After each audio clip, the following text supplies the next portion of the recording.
इस वीडियो में हम लोग बात करेंगे रेगुलर एक्सप्रेशन। तो रेगुलर एक्सप्रेशन पर ये दूसरा लेक्चर है। रेगुलर एक्सप्रेशन के बारे में पढ़ा था कि रेगुलर एक्सप्रेशन क्या होता है। इसकी तब ज़रूरत पड़ती है जब हम लोग किसी स्ट्रिंग में किसी सर्च पैटर्न को खोजना चाहते हैं। ठीक, तो can be use to check if string contains a specified search pattern है। तो इसका इस्तेमाल कब किया जाता है रेगुलर एक्सप्रेशन का? जब हम लोग किसी स्ट्रिंग में किसी सर्च पैटर्न को खोजना चाहते हैं। ठीक, तो इसके लिए हम लोगों को एक मॉड्यूल इंपोर्ट कराना पड़ता है जिसका नाम है आर ई। ठीक है, तो यहाँ पर यही चीज़ बता रहा है और इसके अंदर जो मेथड होते हैं जैसे सर्च है, इसके ज़रिए हम लोग ये काम करते हैं। जैसा कि यहाँ पर एग्जांपल दिया हुआ, तो ये जो चीज़ है ये सर्च पैटर्न है। यानी कि ये जो चीज़ लिखी हुई है ना, search the string to see if it starts with the and ends with Spain. ठीक, तो इस चीज़ को रेगुलर एक्सप्रेशन के रूप में कन्वर्ट कर दिया गया। इसी को हम सर्च पैटर्न बोलते हैं। ठीक, रेगुलर एक्सप्रेशन इसी को खोजा जा रहा है इस टेक्स्ट के अंदर, यानी इस स्ट्रिंग के अंदर। ठीक है, और मेथड कौन सा लगाया गया है? Regular expression R E module का सर्च मेथड। ठीक है, ये तो हम लोगों ने पढ़ा था। अब मेन बात आती है कि इसको लिखा कैसे जाए, यानी इस चीज़ को रेगुलर एक्सप्रेशन के रूप में ऐसे लिखा जाता है। तो इसको सीखेंगे इस वीडियो में हम लोग। ठीक, तो यहाँ पर हम लोग पढ़ते हैं मेटा कैरेक्टर्स के बारे में। तो यहाँ पर हम लोग यही पढ़ेंगे। ठीक है, तो सबसे पहले देखते हैं कि ये अगर स्क्वायर ब्रैकेट लगा हुआ है तो इसका क्या मतलब होता है। यहाँ तो कहीं लगा नहीं, यहाँ पर ये सिंबल है, ये है, डॉट है और ये है, तो इनके बारे में भी हमें यहाँ पे मिलेगा ये सब। तो सबसे पहले देखते हैं मेटा कैरेक्टर्स में इस स्क्वायर ब्रैकेट को, इसका क्या मतलब होता है। ये बोलता है सेट ऑफ कैरेक्टर्स। ठीक, जैसे यहाँ पर एग्जाम्पल के रूप में बता रहे हैं, करके देखते हैं।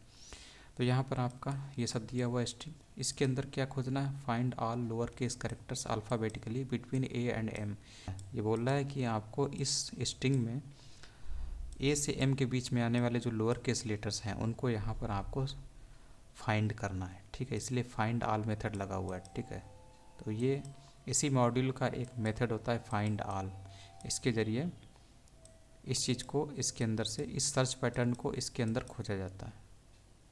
ठीक, तो ये चीज़ आपको याद रखनी है। ठीक है, ए टू एम, इसीलिए आपको देखेंगे, आप यहाँ पर देखिए टी कैपिटल है तो लोअर केस तो है नहीं, तो ये तो हट जाएगा। उसके बाद एच, एच ए और एम के बीच में आता है, इसलिए एच को हम ले लेंगे, इसीलिए आपको यहाँ पर एच दिख रहा है। उसके बाद आता है ई। ठीक है, ई भी ए और एम के बीच में आता है, इसलिए आपको ई दिख रहा है। ठीक है, और उसके बाद आता है यहाँ पर आपका आर नहीं आएगा, क्योंकि आर जो होता है एम से बाहर होता है, एम के बाद आता है। उसके बाद ए आ जाएगा, ए आपको दिख रहा है। आई भी आ जाएगा, आई भी दिख रहा है। एन, एन जो है एम के बाद आता है, इसलिए एन भी आपको नहीं दिखेगा। उसके बाद आई, ठीक, आई दिखेगा, ए और एम के बीच में होता है। एन, एन नहीं दिखेगा। ठीक है, एस भी नहीं दिखेगा, पी भी नहीं दिखेगा, ए दिखेगा, फिर उसके बाद आई दिखेगा, यानी लास्ट में आपको ए और आई दिखेगा। ठीक, तो इस तरीके से आपने ये फाइंड आउट कर लिया, इसका सलूशन फाइंड आउट कर लिया इस रेगुलर एक्सप्रेशन यानी सर्च पैटर्न की मदद से। तो इसी को हम लोग सीख रहे हैं। ठीक, तो इसमें फाइंड ऑल मेथड लगाया गया है। इसके बाद हम देखते हैं इस बैकवर्ड स्लैश को, एस्केप कैरेक्टर को। ठीक, तो इसके ज़रिए हम लोग जो डिजिट कैरेक्टर्स होते हैं उनको फाइंड आउट करते हैं। तो डबल कोट के अंदर आप लिखते हैं बैकवर्ड स्लैश और डी। तो डिजिट कैरेक्टर्स फाइंड आउट करने के लिए ऐसे आपको सर्च पैटर्न लिखना होता है। फाइंड ऑल मेथड लगेगा और इसके अंदर इस सर्च पैटर्न, और इसमें कहाँ पर इसको पता कर रहे हैं? इस स्ट्रिंग के अंदर। ठीक, यानी इसके अंदर, और इसके अंदर आपको 59 मिल रहा है यहाँ पर, इसीलिए आपको इसकी एक लिस्ट मिल रही 59 वाली। ठीक, इसके बाद आता है डॉट। तो ये क्या काम करता है? ये किसी भी कैरेक्टर को फाइंड आउट करता है जो इसके अंदर होता है, जैसे कि एनी कैरेक्टर। ठीक है, तो ये एच ई है, एच ई आएगा, उसके बाद आपको यहाँ पे डबल डॉट दिया हुआ। तो डबल डॉट का मतलब यहाँ पर कोई भी कैरेक्टर हो सकता है, और लास्ट में बस उसका जो है ओ होना चाहिए। ठीक, तो इसीलिए आपको ये पूरा स्ट्रिंग ये फाइंड आउट करके देगा। तो यहाँ पर कुछ भी हो सकता है। ठीक, ज़रूरी नहीं यही हो, इसके अलावा हम जे के लिख देते हैं। ठीक है, तो इसके लिए भी आपको एच ई और जे के ओ, ये कंप्लीट स्ट्रिंग आपको यहाँ पर मिलेगी। ठीक, तो इस हिसाब से ये होता है, क्योंकि एनी कैरेक्टर है ना, तो एनी कैरेक्टर का मतलब आपको बीच में कोई भी करेक्टर हो सकता है, लेकिन शुरुआत में एच ही होना चाहिए और लास्ट में ओ होना चाहिए, ठीक। तो डॉट जो होता है ये पीरियड वाला साइन इस हिसाब से इस्तेमाल होता है। इसके बाद देखते हैं स्टार्ट्स विथ, ये सिंबल है इसका, और ये आपका एग्जाम्पल है। तो इसमें ये बोल रहा है कि check if the string starts with hello. यहाँ पर आपको चेक करना होता है ये स्ट्रिंग इसमें मौजूद है कि नहीं, इसमें, ठीक।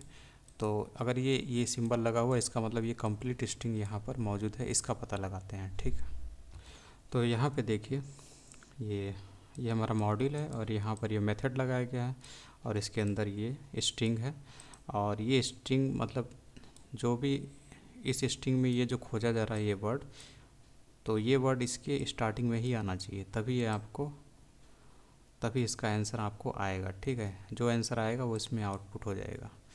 तो अभी आपको ये दिख रहा होगा, जैसे इसमें जो भी आया वो कुछ ना कुछ आया होगा, ठीक है। तो जो आता है उसको ट्रू माना जाता है, यानी कि जो भी लिस्ट होगी उसमें कुछ ना कुछ आया होगा। यहाँ पे प्रिंट करा के देख लेते हैं एक्स की वैल्यू क्या आएगी, ठीक। तो अभी तो यहाँ पर इस स्ट्रिंग में ये चीज़ मौजूद है, यानी कि इस वेरिएबल में जो स्ट्रिंग पड़ी है उसमें हेलो मौजूद है।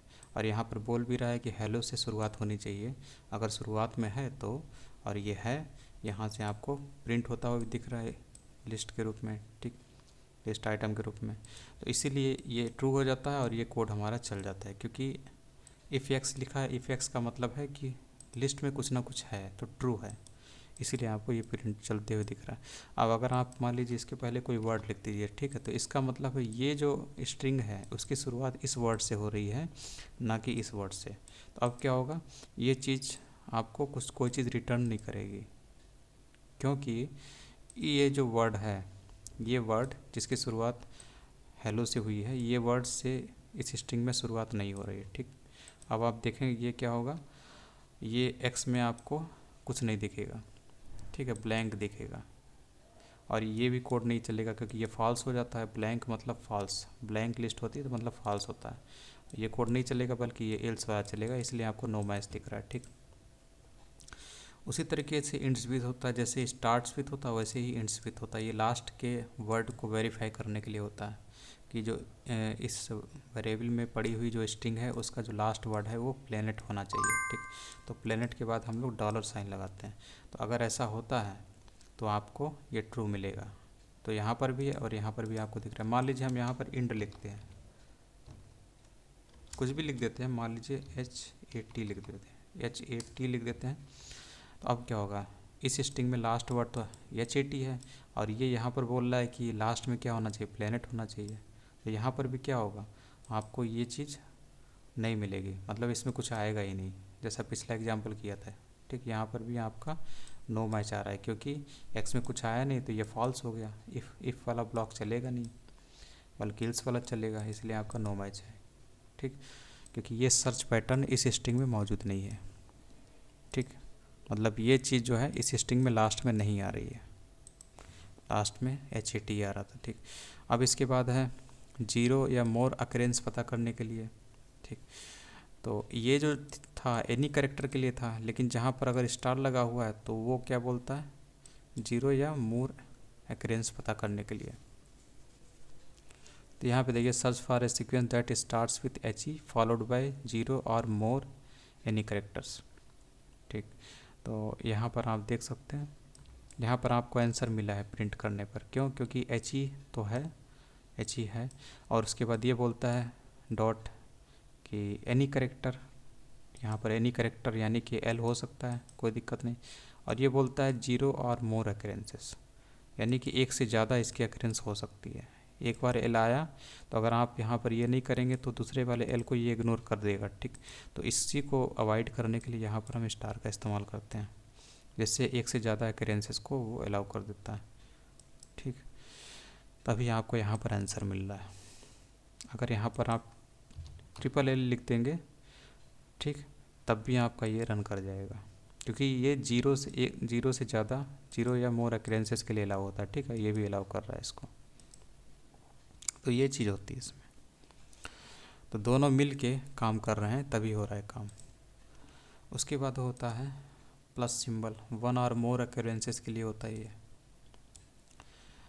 तो इसमें क्या होता है कि या फिर 1 आ जाए या फिर कोई दूसरा और ज़्यादा करेक्टर आ जाए, ठीक है। 1 आ जाए, पिछले वाले में था 0 या फिर कोई मोर करेक्टर्स, यहाँ पर है 1 और मोर करेक्टर्स, एनी करेक्टर हो सकता है, ज़रूरी नहीं कि वो डिजिट में ही हो, नंबर ही हो। तो इसमें भी सेम वैसा ही है, ठीक। तो यहाँ पर आपको वही चीज़ है, सेम चीज़ है यहाँ पर भी, बस ये है कि यहाँ पर ये उसमें 0 था, यहाँ पर 1 है, ठीक है। जैसे कि अगर मान लीजिए हम यहाँ पर 1 कर देते हैं, ठीक ठीक, तो ये चीज़ जो है इसको सेटिस्फाई कर रही है क्योंकि 1 है, ठीक है। तो आपको ये इसका भी आउटपुट मिलेगा, HEL10 मिलेगा यहाँ पर, ठीक है, मिल रहा है। कोई कैरेक्टर लेंगे तब भी आपको मिलेगा, और लास्ट में आपको ओ होना चाहिए तो ओ भी आपका है यहाँ पर, ठीक है। पिछले वाले में मैंने बताना भूल गया, तो उसमें भी लास्ट में आपका ओ होता है। इसके बाद है 0 और 1 अकरेंस। यहाँ पे 0 और 1 अकरेंस के लिए बोल रहा है ये, तो ये तो आपको पता है कि एनी करेक्टर, ठीक है, तो सेटिस्फाई कर रहा है क्योंकि यहाँ पर आप एनी करेक्टर, HE के बाद एनी करेक्टर ले सकते हैं। लेकिन ये क्या बोल रहा है, ये बोल रहा है कि 0 और 1 अकरेंस होनी चाहिए।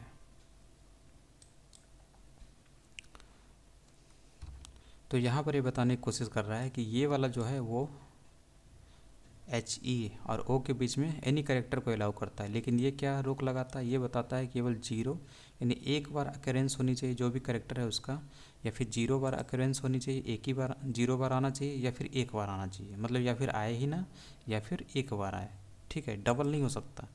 इसीलिए आपको यहाँ पे डबल दे रहा है, ठीक है, जबकि डबल को ये अलाउ नहीं करता, ये बोलता है कि या फिर आए ही ना, या फिर अगर आए भी तो एक बार आए। इसका मतलब अगर एक एल आप हटा देते हैं तो ये तो 1 अकरेंस हो गई एल की, सिंगल अकरेंस हो गई जिसको ये अलाउ करता है, ठीक है। और ये कहता है कि एनी टाइप एनी करेक्टर, तो एनी करेक्टर तो है ही एल, ई और ओ के बीच में एनी करेक्टर तो है ही, डॉट से पता चल गया। लेकिन ये क्या बोलता है, ये बोलता है कि 0 अकरेंस होनी चाहिए, मतलब एक बार एल आए या फिर आए ही ना, ठीक।